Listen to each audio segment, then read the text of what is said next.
È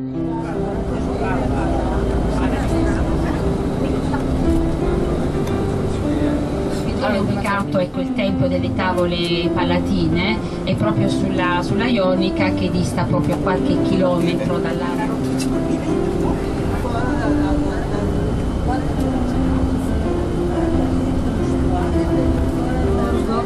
E adesso ecco, le rivediamo.